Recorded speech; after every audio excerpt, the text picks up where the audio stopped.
We arrived in Freeport at about 7 o'clock Friday morning. This was the first cruise ship to make it into Grand Bahama since Hurricane Dorian. The mission here, not just to get much needed relief supplies to the thousands of Bahamians who so desperately need it, but to get as many people off the island that needed desperately to get out. It feels great to be back home.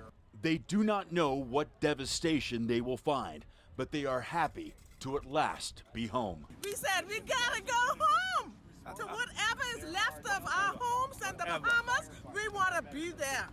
Dozens of Grand Bahamians able to hitch a free ride back to their hurricane-ravaged island thanks to Bahamas Paradise Cruise Line, which turned their ship, the Grand Celebration, into a massive floating relief vessel. We call this the Ship of Hope, and I think it brings the hope and empathy and support to Grand Bahama. On board, more than 500 volunteers, most from South Florida, first responders, doctors, nurses, everyday people carrying tons of aid, food and water for thousands who so desperately need it. 9-4, medical emergency.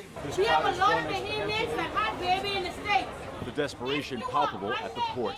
Word had spread. The first cruise ship since Dorian had at last docked at Freeport, and they were offering a free ride back to South Florida. No! The crowd's growing in number. There's only room for 1,500. First come, first served. People are becoming very aggressive.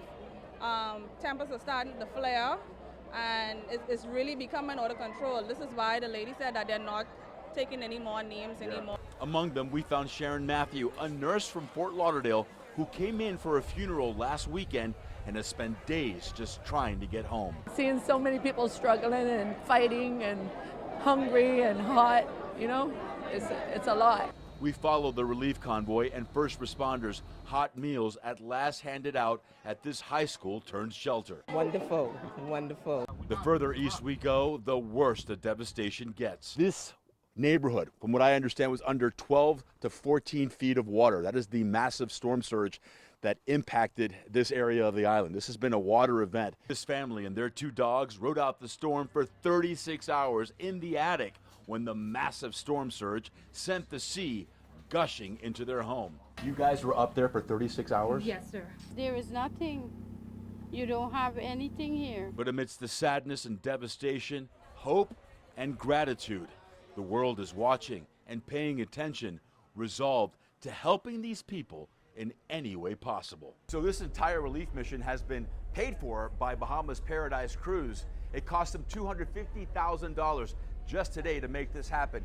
They want to make this an ongoing thing, but they cannot do this alone. The organization missionresolve.org is hoping to make this happen. They need your help. We're going to have that link available on our website, local10.com. We're in Grand Bahama. Louis Aguirre, Local 10 News.